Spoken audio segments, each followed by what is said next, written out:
Welcome to IPTV. Nellore జిల్లా కోవూరు నియోజకవర్గంలోని విడవలూరులో society ఆధ్వర్యంలో ధాన్యం కొనుగోలు కేంద్రాన్ని ఎమ్మెల్యే వేమిరెడ్డి ప్రశాంత్ రెడ్డి ప్రారంభించారు. ఈ సందర్భంగా ఆమె మాట్లాడుతూ రైతన్నలకు ముఖ్యమంత్రి చంద్రబాబు నాయుడు కొండంత అండగా నిలుస్తున్నారని చెప్పారు.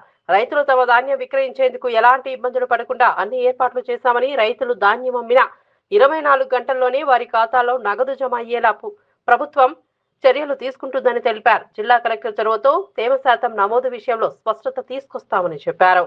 చేసుకుని రైతులందరికీ కూడా యూరియా సుమారుగా మన కాన్స్టిట్యున్సీలో 9,000 మెట్రిక్ టన్నులు వారికి 4వ బస్తా కూడా ఇవ్వడం జరిగింది. సో తద్వారా దానివల్ల అంటే కరెక్ట్ మోతాదులో రికమెండేషన్ ప్రకారమే వేయడం మూలంగా రైతులకి పొలాల్లో, వరి పొలంలో పురుగులు తెగుళ్ళు కూడా తక్కువ. మీ అందరికీ ధన్యవాదాలు తెలుపుకుంటా ఉంటున్నాను. సో ఇంకొకటి మేడం, ఇప్పుడు పిఎం కిసాన్ అన్నదాత సుఖీభవ రేపు ఇన్స్టాల్మెంట్ 13వ తారీఖు వేయడానికి అంటే పిఎం గారు చెప్పడం జరిగింది. అంటే 13వ తారీఖు వేస్తామని, అప్పుడు కూడా అన్నదాత సుఖీభవ కూడా వేయడం ఇంకా మెయిన్, అది చాలా ఇంపార్టెంట్. కాబట్టి రైతులందరూ కూడా గ్రామ వ్యవసాయ సహాయకులు అలాగా ఉన్నారు. సో మనకి తెలిసిన స్నేహితులకి తర్వాత బంధువులకి కూడా మీ అందరూ రైతులు పడుతున్నాము. ఎందుకంటే ఎక్కువ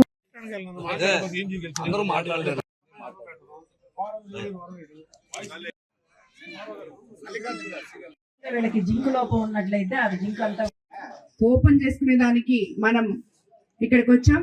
ఆ కార్యక్రమానికి ఇచ్చేసిన రైతు సోదరులకి, మండల నాయకులకి, అలాగే ఉమ్మడి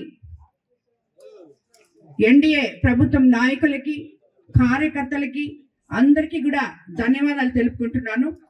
ఈరోజు మన రైతులు ఎప్పుడెప్పుడా అని ఎదురు చూస్తున్న రోజు రానే వచ్చింది. నారు పోసిన రోజు నుంచి పంట చేతికొచ్చేదాకా ఎన్నో ఆశలు పెట్టుకొని ఎదురు చూస్తుంటాం. ముఖ్యంగా నేను ఎమ్మెల్యేని అయిన తర్వాత నేను కూడా మీ మన కోవూరు కాన్స్టిట్యున్సీలో ఒక రైతునే అయినా దాని గురించి నాకెప్పుడు తెలియదు, ఎందుకంటే ఎంపీ గారే చూసుకుంటుంటారు.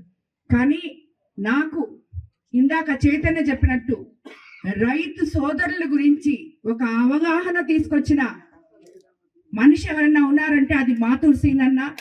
ఎందుకంటే ఆయన పోయిన సంవత్సరం రబీ మనకి పంట వచ్చినప్పుడు నన్ను ఒక్కరోజు నిద్రపోనిచ్చేవాడు కాదు. అమ్మ నువ్వు వస్తావా నన్ను బొమ్మంటావా, అమ్మ నువ్వు వస్తావా నన్ను బొమ్మంటావా అని చెప్పి నా దగ్గర వచ్చి కూర్చునేవాడు, నాకు ఫోన్లు చేసేవాడు. నన్ను తన దగ్గరుండి కలెక్టర్ దగ్గరికి, జేసీ దగ్గరికి, అందరి దగ్గరికి తీసుకెళ్లారు. ఆయన ఇచ్చిన ఆ ప్రోత్సాహంతోనే ఈ రోజు ఈ రబీ సీజన్ లో ధాన్యం కొనుగోలు, ధాన్యం సేకరణ మనం ఎంతో ధైర్యంతో మన కొనుగోలు సేకరణ దీన్ని ఓపెన్ చేసుకోవడం జరిగింది.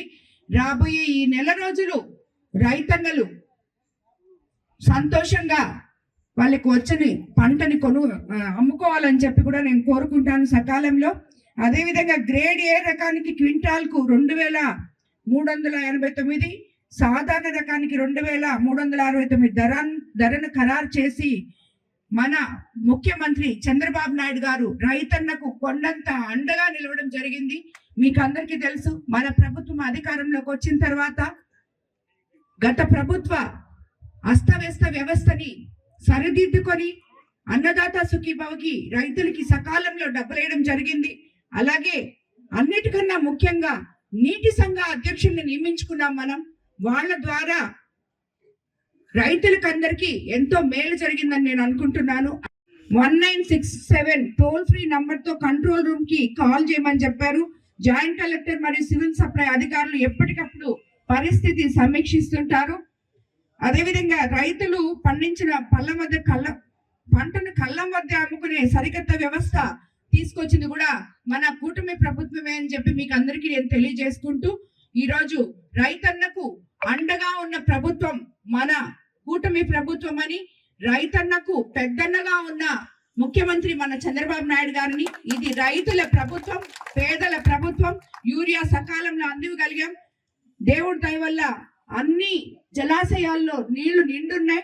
సో రైతులు కూడా అందరూ 4.5 పుట్టు నుంచి 5 పుట్టులు మీకు రావాలని చెప్పి నేను కోరుకుంటూ ధన్యవాదాలు తెలుపు.